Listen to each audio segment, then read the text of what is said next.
Assalamualaikum warahmatullahi wabarakatuh. Perkenalkan kami dari kelompok 7 telaah kurikulum dengan anggota Anissa Wardatul Janah, NIM 1930 105004, Gevi Putri Filca, NIM 1930 105021, dan dosen pengampu yaitu Ibu Rahmi Kurnia Yuberta MSc.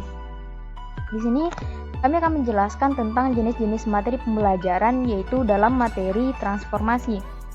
Sedikit ulasan, yaitu jenis-jenis materi pembelajaran ada 4. Yang pertama ada fakta. Fakta merupakan semua hal yang berwujud kenyataan, seperti nama, peristiwa, lambang, atau nama-nama tempat. Kemudian ada konsep. Konsep merupakan semua yang berwujud pengertian, yaitu sebagai hasil pemikiran. Nah, di sini kita masukkan itu definisi, pengertian, ciri khusus, hakikat, dan sebagainya. Kemudian ada prinsip.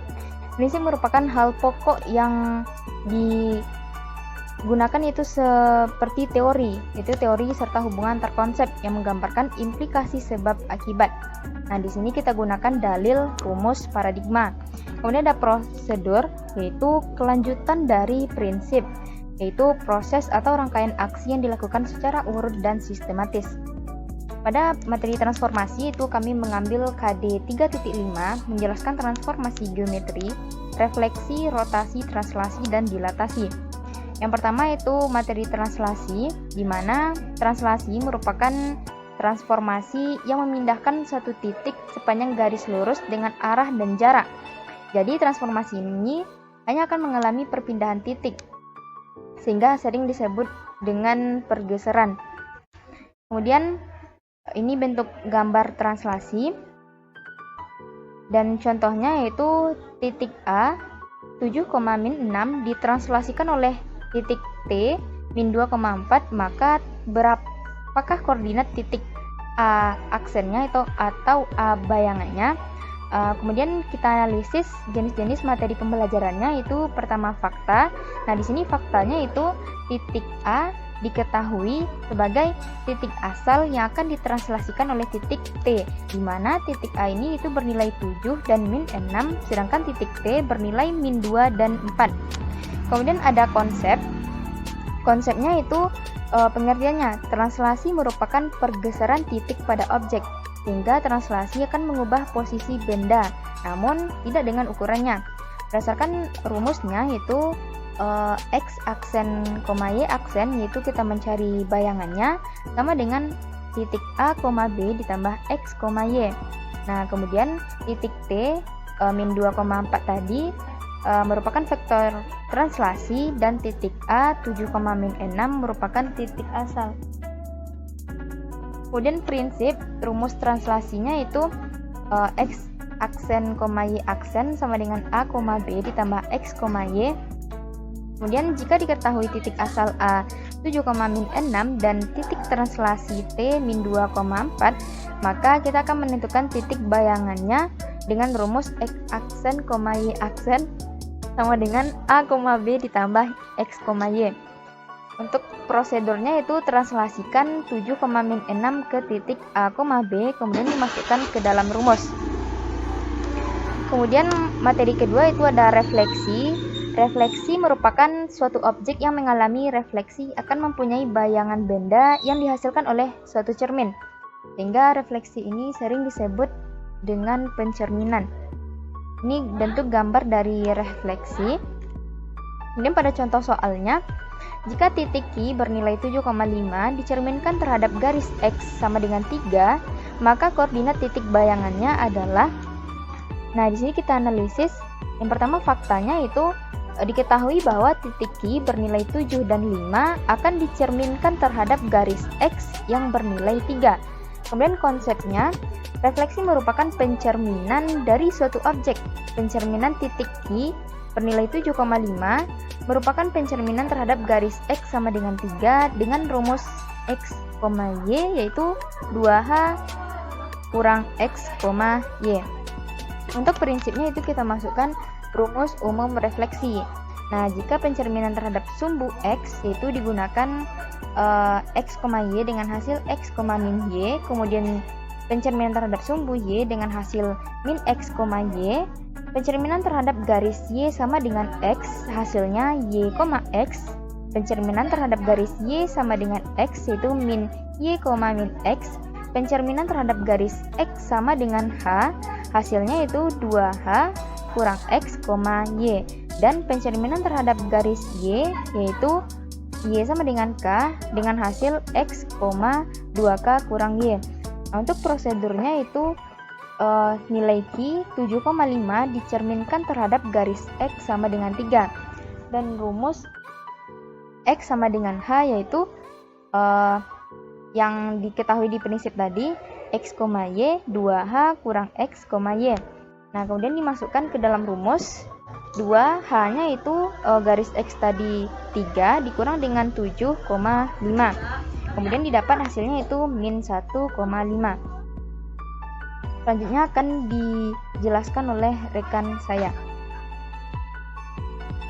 Baiklah, saya Gevi Putri Fulca akan melanjutkan penjelasan dari rekan saya pada jenis-jenis materi pembelajaran tentang transformasi, yaitu ketiga, rotasi.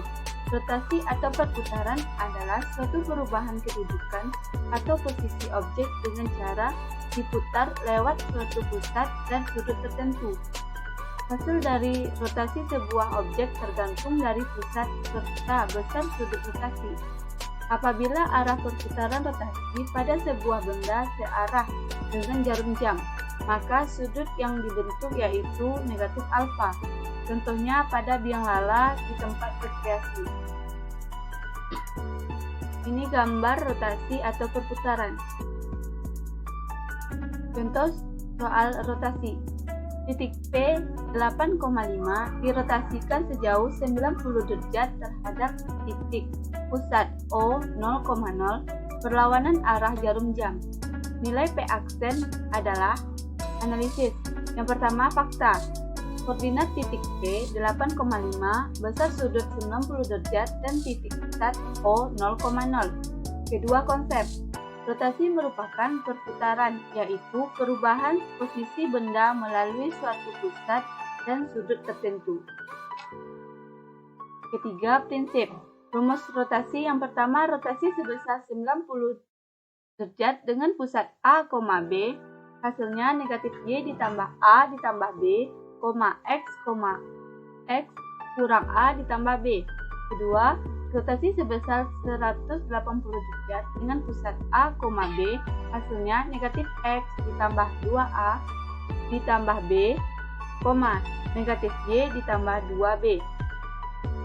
3. Rotasi sebesar negatif 90 derajat dengan pusat A, B, hasilnya Y kurang B ditambah A,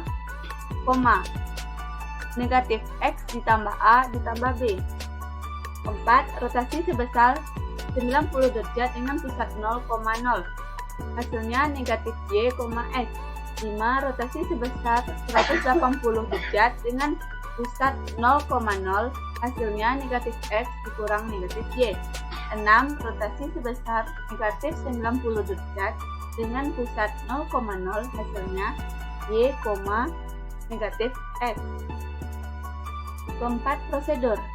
Titik A, X, Y dirotasi sebesar 90 derajat pusat rotasi 0,0 dan titik asal X, Y hasilnya A aksen negatif Y, X. Titik P 8,5 dirotasi 90 derajat pusat rotasi 0,0 hasilnya P aksen negatif 5,8. 4. Dilatasi. Dilatasi bisa dipahami sebagai bentuk pembesaran atau pengecilan dari titik-titik yang membentuk sebuah bangun.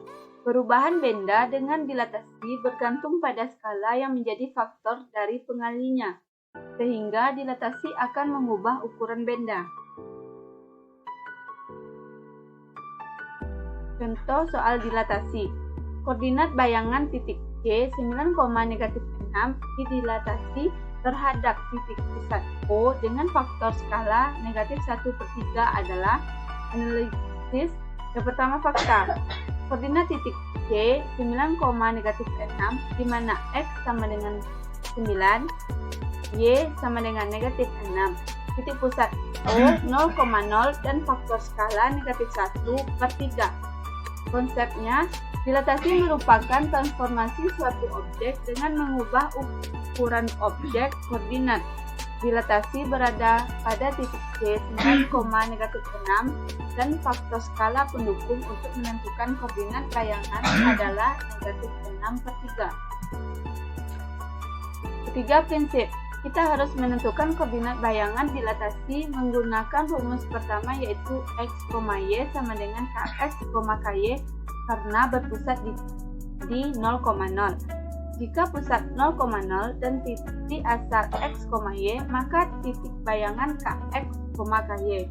Jika pusat A, B dan titik asal X, Y, maka titik bayangan K, X kurang A ditambah A, K, Y kurang B ditambah B.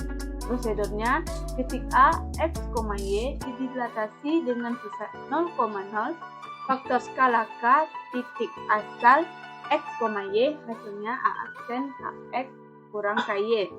Titik C, 9, negatif 6, didilatasi dengan pusat 0,0, faktor skala negatif 1/3.